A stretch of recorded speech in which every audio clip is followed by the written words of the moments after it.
Bonjour, une petite vidéo pour corriger les exercices en cours et ça permettra à ceux à qui je manque d'entendre ma voix. Alors dans le 38 page 218, on parlait de quadrilatère et oui, première question, on nous demande de prouver que c'est un parallélogramme. Donc quand on regarde la figure, on se rend compte que les diagonales se coupent en leur milieu. Un quadrilatère dont les diagonales se coupent en leur milieu, c'est un parallélogramme. Donc c'est ça qui nous permet de dire que c'est un parallélogramme. Deuxième question, déterminer les longueurs des segments OP et PU. Alors, OP est une diagonale, on nous donne la mesure de la demi-diagonale, il suffit de multiplier cette mesure par 2. Là encore, on utilise le fait que les diagonales se coupent en leur milieu, donc si on a une demi-diagonale, on peut trouver donc la longueur de la diagonale. OP égale 2 fois 3,4 qui fait 6,8. PU. PU, c'est un des côtés du parallélogramme. Un parallélogramme a les côtés opposés de même longueur. Donc PU est égal à LO, est égal à 5,7 cm. Alors, question 3. Prouver pourquoi peut-on affirmer que les angles LOP et OPU sont de même mesure. Alors, LOP, c'est cet angle ici, et OPU, c'est cet angle-là.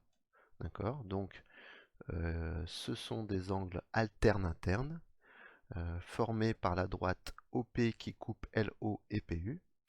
Or, LO et PU sont des droites parallèles. Donc, les angles alternes internes sont de même mesure. D'accord? Dernière question. Construire en vraie grandeur le parallélogramme loup. Alors, on va faire ça avec GeoGebra. Alors, on va commencer par tracer le côté LO, et puis ensuite on fera comme on ferait sur papier, c'est-à-dire la droite OP en faisant bien un angle de 38 degrés. Donc ici on va prendre segment de longueur donnée, 5,7. Voilà. Alors il s'appelle LO.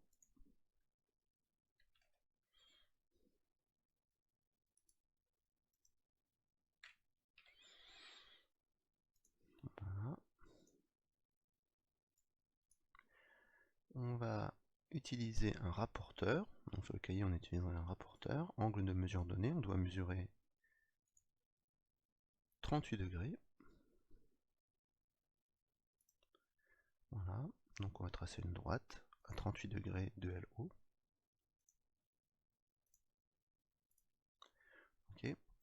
Ce que l'on peut faire, c'est ce point-là, on peut le masquer. Voilà. On peut faire tout de suite le segment OP de 2 fois 3,4, soit 6,8. C'est une des solutions.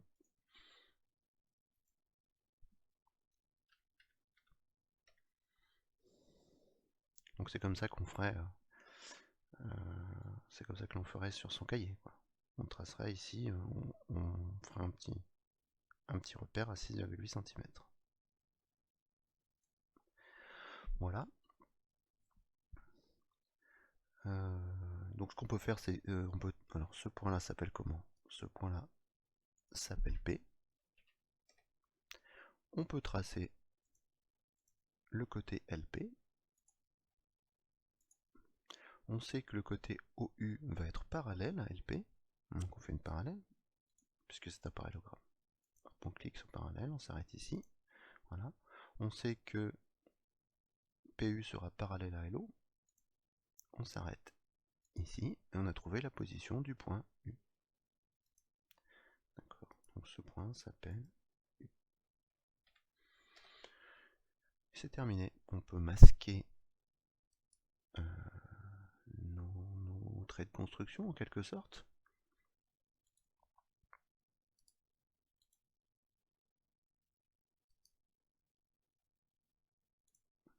Et puis on peut utiliser l'outil polygone, on peut utiliser segment pour terminer notre parallélogramme.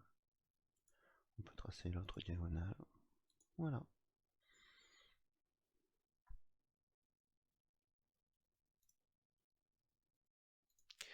Alors, l'exercice suivant, c'était un QCM. Ok. Alors, bon, c'était pas très compliqué.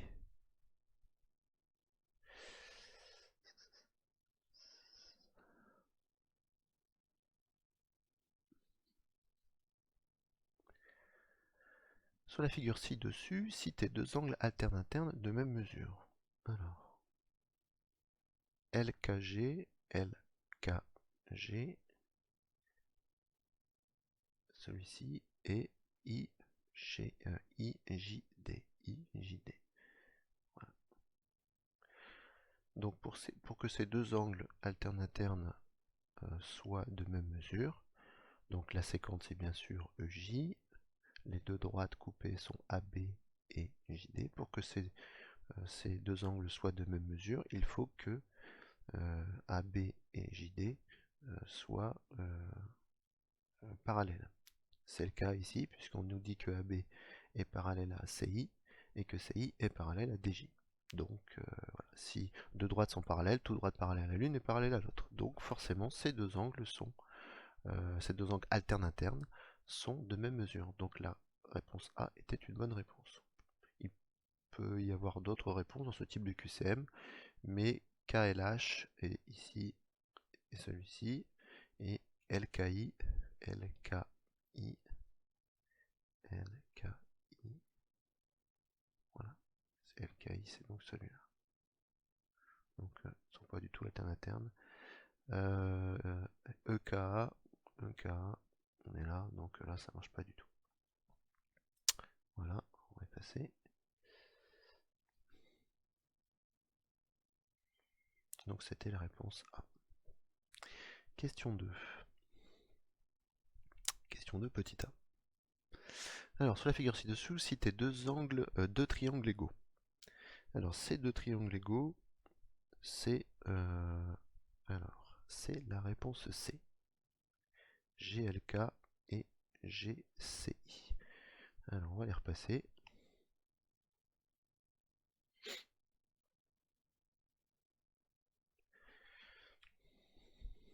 Alors, GLK,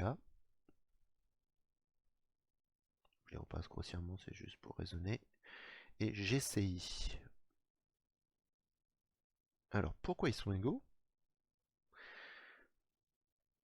Tout simplement, alors qu'est-ce qu'on sait? On sait que AB est parallèle à CI. D'accord? C'est donné ici.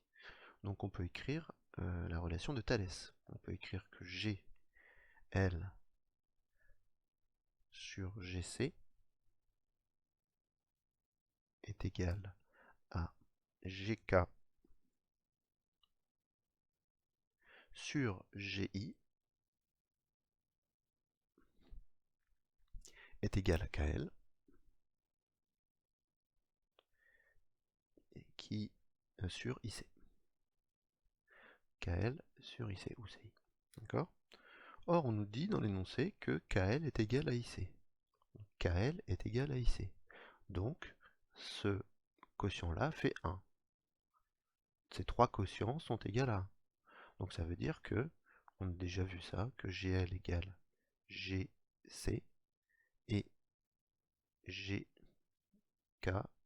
égale GI. Et KL égale IC, bien sûr. Donc on a deux triangles qui ont les côtés égaux identiques. Donc ce sont des triangles égaux. D'accord? Donc c'est bien la réponse C. Alors on peut peut-être regarder les autres triangles. GIC celui-là, et GDJ. GDJ, on voit bien que ce ne sont pas des triangles égaux. Les triangles égaux ont les mêmes mesures de côté. D'autres réponses, c'était GLK, GLK et GDJ. GDJ, pareil. Deuxième petite question de la question 2. Sur la figure ci-dessus, citez deux triangles semblables mais non égaux. Non égaux, d'accord? Donc il faut qu'ils soient semblables mais non égaux. Donc les côtés ne peuvent pas être de même mesure. Alors la réponse est la réponse A. Alors, je vais repasser.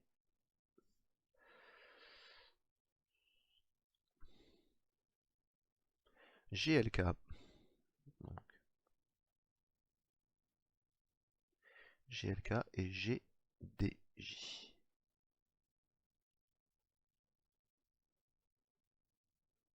Ok.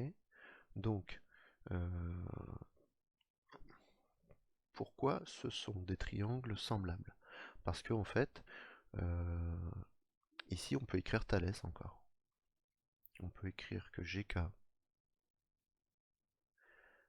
sur GJ est égal à GL sur GD, GL sur GD est égal à KL